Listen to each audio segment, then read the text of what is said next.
जय श्री कृष्णा। राधे राधे। आइए आगे का महात्म्य प्रारंभ करते हैं। ऋषियों ने पूछा, सुत जी, जब इस प्रकार राजा वेन की उत्पत्ति ही महात्मा पुरुष से हुई थी, तब उन्होंने धर्म में आचरण का परित्याग करके पाप में कैसे मन लगाया? सुत जी बोले, वेन की जिस प्रकार पापाचार में प्रवृत्ति हुई, वह सब बात मैं आप लोगों को बता रहा हूँ। धर्म के ज्ञाता प्रजापालक राजा वेन जब शासन कर रहे थे, उस समय कोई पुरुष छद्म वेश धारण करके उनके दरबार में आया। उनका नंग धड़ंग रूप, विशाल शरीर और सफेद सिर था। वह बड़ा कांतिमान जान पड़ रहा था। कांख में मोर पंख की बनी हुई मार्जनी दबाए हुए और हाथ में नारियल का जल पात्र धारण किए हुए वह वेद शास्त्रों को दूषित करने वाले शास्त्र का पाठ कर रहा था। जहाँ महाराज वैन बैठे थे, उसी स्थान पर वह बड़ी उतावली के साथ पहुंचा। उसे आया देखकर वैन ने पूछा, आप कौन हैं जो ऐसा अद्भुत रूप धारण करके यहाँ आए हैं? मेरे सामने सब बातें सच सच बताइए। वेन का वचन सुनकर उस पुरुष ने उत्तर दिया, तुम इस प्रकार धर्म के पचड़े में पड़कर जो राज्य चला रहे हो, वह सब व्यर्थ है। तुम बड़े मूढ़ जान पड़ते हो। मैं देवताओं का परम पूज्य हूँ। मैं ही ज्ञान, मैं ही सत्य और मैं ही सनातन ब्रह्म हूँ। मोक्ष भी मैं हूँ। मैं ही ब्रह्मा जी को देह से उत्पन्न सत्य प्रतिज्ञ पुरुष हूँ। मुझे जिन स्वरूप में जानो, सत्य और धर्म मेरे ही कलेवर हैं। ज्ञान परायण योगी मेरे ही स्वरूप का ध्यान करते हैं। वेद ने पूछा, आपका धर्म कैसा है? आपका शास्त्र क्या है? तथा आप किस आचार का पालन करते हैं? यह सब बताइए।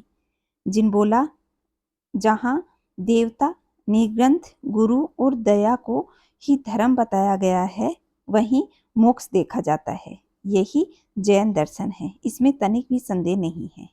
अब मैं अपने आचार बतलाता हूँ। मेरे मत से यजन, याजन और वेदाध्ययन नहीं है, संध्योपासना भी नहीं है, तपस्या, दान, श्रद्धा और अग्निहोत्र का भी परित्याग किया गया है। हव्य, कव्य आदि भी किसी की आवश्यकता नहीं है। यज्ञ, गया आदि क्रियाओं का भी अभाव है। पितरों का तर्पण, अतिथियों का सत्कार और बलि वेदेव, ये सब कर्मों के विधान भी नहीं करने चाहिए। प्राणियों का शरीर 5 तत्वों से ही बनता है और परिपुष्ट होता है। आत्मा वायु स्वरूप है, अतः श्रद्धा और यज्ञ आदि क्रियाओं की कोई आवश्यकता नहीं है। जैसे पानी में जल जंतुओं का समागम होता है तथा जिस प्रकार बुलबुले पैदा होते हैं और विलीन हो जाते हैं, उसी प्रकार संसार में समस्त प्राणियों का आवागमन होता रहता है। अंतकाल आने पर वायु रूप आत्मा शरीर को छोड़कर चला जाता है और पंच तत्व पंच महाभूतों में मिल जाते हैं। फिर मोह से मुग्ध मनुष्य परस्पर मिलकर मरे हुए जीव के लिए श्राद्ध और अलौकिक कृत्य करते हैं। मोहवश यज्ञ है, तिथि तर्पण पितरों के लिए करते हैं। भला मरा हुआ मनुष्य कहाँ रहता है? किस रूप में आकर श्राद्ध का आदि का भोग करता है? मिष्ठान खाकर ब्राह्मण लोग तृप्त होते हैं। इसी प्रकार दान की भी आवश्यकता नहीं जान पड़ती। दान क्यों दिया जाता है? दान देना उत्कृष्ट कर्म नहीं समझना चाहिए। यदि अन्न का भोजन किया जाए तो उसी में सार्थकता है। यदि दान ही देना है तो दया का दान देना चाहिए। दया परायण होकर प्रतिदिन जीवों की रक्षा करनी चाहिए। ऐसा करने वाला पुरुष चांडाल हो या शूद्र, उसे ब्राह्मण ही कहा जाता है।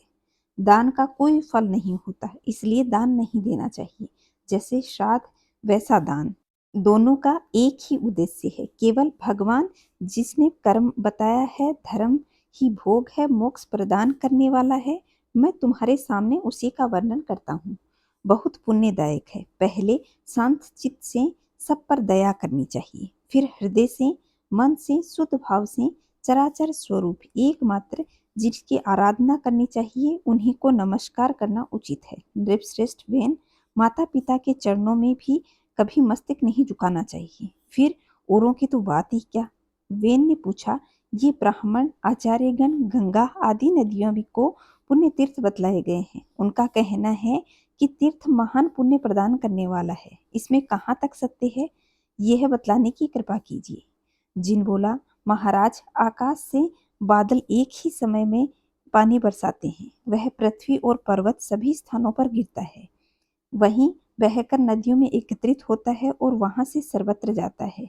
नदियां तो जल बहाने वाली हैं, उसमें तीर्थ कैसा। सरोवर और समुद्र सभी जल के आश्रय हैं, पृथ्वी को धारण करने वाले हैं। पर्वत भी केवल पत्थर की ही राशि हैं, इसमें तीर्थ नामक कोई वस्तु नहीं है। यदि समुद्र आदि में स्नान करने से सिद्धि मिलती तो मछलियों को सबसे पहले सिद्ध हो जाना चाहिए था, पर ऐसा नहीं देखा जाता। राजेंद्र, एकमात्र भगवान जिन ही सर्वमयी है, उससे बढ़कर न तो कोई धर्म है और न ही कोई तीर्थ है। संसार में जिन ही सर्वश्रेष्ठ है, अतः उन्हीं का ध्यान करो, इससे तुम्हें नित्य सुख की प्राप्ति होगी। इस प्रकार उस पुरुष ने वेद, दान, पुण्य तथा यज्ञ के रूप समस्त धर्मों की निंदा करके अंगकुमार राजा वेन को पाप के भावों द्वारा बहुत कुछ समझाया बुझाया। उसके इस प्रकार समझाने पर वेन के हृदय में पाप भाव का उदय हो गया। वेन उसकी बातों से मोहित हो गया और उसने उसके चरणों में प्रणाम करके वैदिक धर्म तथा सत्य धर्म आदि क्रियाओं का त्याग कर दिया। पापात्मा वेन ने संसार के सागर में पापमय हो गया, उसमें सब तरह के पाप होने लगे। वेन ने वेद, यज्ञ और उत्तम धर्म शास्त्रों का अध्ययन बंद करा दिया। उसके शासन में ब्राह्मण लोग न दान करने पाते थे और न ही स्वाध्याय। इस प्रकार धर्म का सर्वथा लोप हो गया और सब और महान पाप छा गया। वेन अपने पिता अंग के मान करने पर भी उनकी आज्ञा के विपरीत ही आचरण करता। वह दुरात्मा न पिता के चरणों में प्रणाम करता न माता की। वह पुण्य, तीर्थ, स्नान और दान आदि सभी नहीं करता।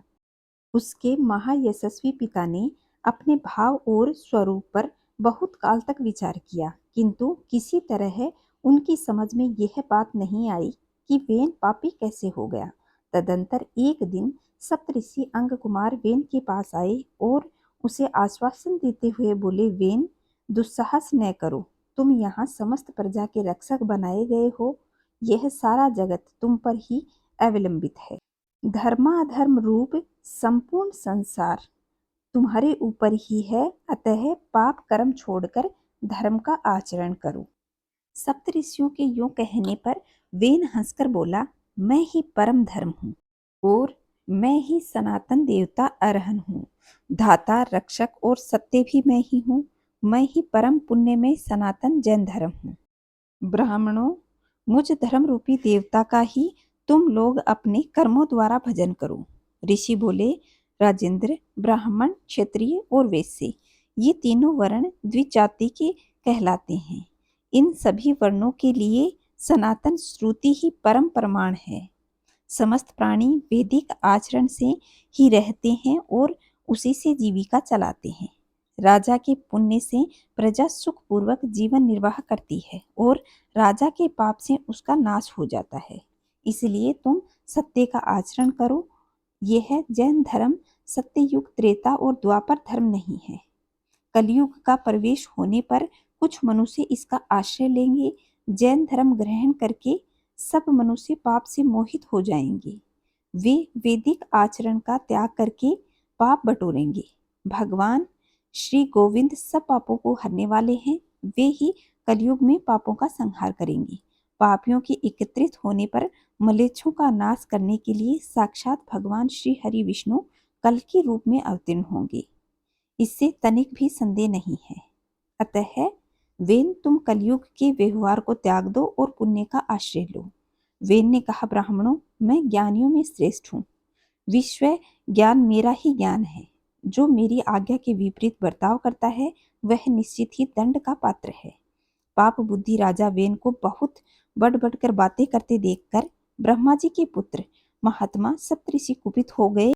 उनके साप के भय से वेन एक बांबी में घुस गया, किंतु वे ब्रह्म ऋषि उस क्रूर पापी को वहां से बलपूर्वक पकड़ लाए और क्रोध में भरकर राजा के बाएं हाथ का मंथन करने लगे। उससे एक नीच जाति का मनुष्य पैदा हुआ जो बहुत ही नाटा, काला और भयंकर था। वह निषादों और विशेषतः मलेच्छों का धारण पोषण करने वाला राजा हुआ। तत्पश्चात ऋषियों ने दुरात्मा वेन के दाहिने हाथ का भी मंथन किया। उससे महात्मा राजा पृथु का जन्म हुआ। जिन्होंने वसुंधरा का दोहन किया था। उन्हीं के पुण्य प्रताप से राजा वेन धर्म और अर्थ का ज्ञाता हुआ। तो यह था आज का महात्म्य। आइए अब रसपान करते हैं आज की पावन कथा का। भोलेनाथ शहर की एक छोटी सी गली में रहता। वह मेडिकल की दुकान चलाता था। सारी दवाइयों की उसे अच्छी जानकारी थी। पूरी दुकान खुद संभालता था, इसलिए कौन सी दवा कहाँ रखी है उसे अच्छी तरह पता था। वो पूरी ईमानदारी से अपना काम करता, ग्राहकों को सही दवा सही दाम पर देता। सब कुछ अच्छा होने के बाद भी भोलेनाथ नास्तिक था। भगवान पर उसे जरा भी विश्वास नहीं था। वह पूरा दिन दुकान पर काम करता, शाम को परिवार और अपने दोस्तों के साथ समय गुजारता। उसे ताश खेलने का बहुत शौक था। जब भी टाइम मिलता दोस्तों के साथ ताश खेलने बैठ जाता। एक दिन वह दुकान पर था, तभी कुछ दोस्त आ गए और तभी बारिश भी शुरू हो गई और धीरे धीरे रात हो गई। लेकिन अभी बारिश नहीं थमी थी और बिजली भी चली गई। तो बैठे बैठे क्या करें।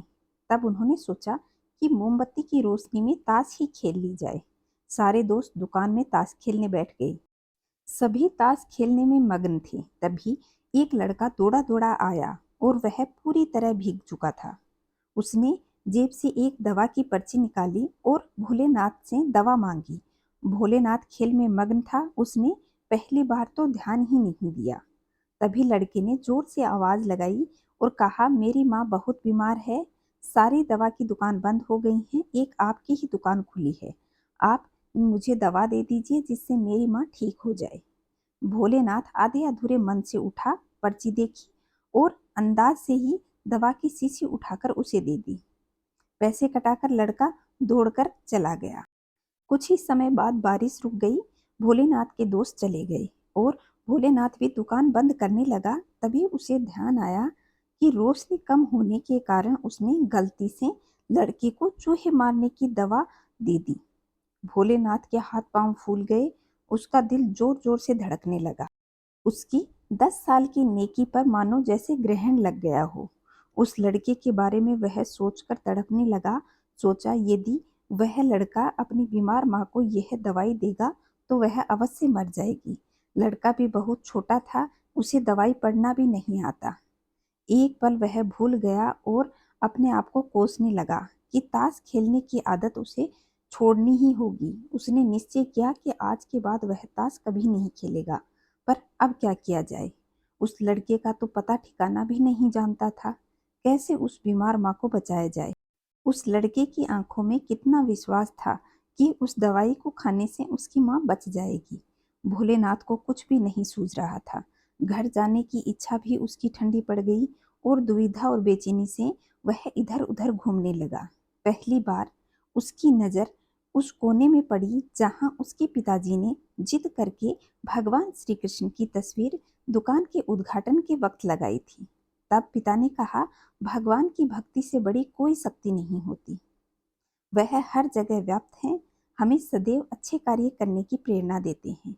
भोलेनाथ को यह सारी बात याद आने लगी। आज उसने इस अद्भुत शक्ति को आजमाना चाहा।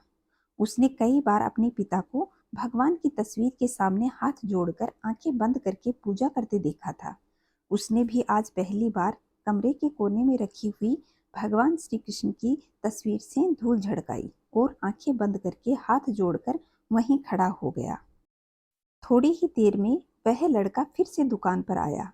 भोलेनाथ के पसीने छूटने लगे। वह बहुत अधीर हो गया। पसीना पोंछते हुए बोला कि बेटा, क्या बात है, तुम्हें क्या चाहिए। लड़के की आंखों में पानी छलक रहा था। उसने रुकते रुकते कहा, बाबूजी बाबूजी, माँ को बचाने के लिए आपने जो दवाई की शीशी दी थी, वह मैं भागते भागते जा रहा था और घर के करीब पहुंचा। तब बारिश की वजह से आंगन में पानी भरा हुआ था। मैं फिसल गया और दवाई की शीशी मेरे हाथों से गिरकर टूट गई। क्या आप मुझे वह शीशी दोबारा से दे सकते हैं। लड़का बहुत उदास और रुआंसे गले से कहने लगा। तब भोलेनाथ ने कहा, हाँ हाँ, क्यों नहीं। और एक राहत की सांस ली और बोला, ये लो दवाई। पर उस लड़के ने दवाई की शीशी लेते हुए कहा कि मेरे पास तो पैसे नहीं हैं। भोलेनाथ ने उस पर दया दिखाई और कहा, कोई बात नहीं, तुम यह दवाई ले जाओ और अपनी माँ को बचाओ। जाओ, जल्दी करो। और हाँ, अब की बार जरा संभल कर जाना। लड़का बोला, अच्छा बाबूजी, और खुशी के साथ चल दिया। तब भोलेनाथ की जान में जान आई और भगवान को धन्यवाद देते हुए उनके सामने हाथ जोड़े और उनकी तस्वीर को अच्छे से साफ करके और पोंछकर अपने सीने से लगा लिया। तो दोस्तों, यह था आज का महात्म्य और आज की पावन कथा। अगर आप लोगों को पसंद आई हो तो वीडियो को लाइक करें, शेयर करें और कमेंट में जय श्री नारायण, जय माता लक्ष्मी अवश्य लिखें। खुश रहें, मस्त रहें। जय श्री नारायण, जय माता लक्ष्मी।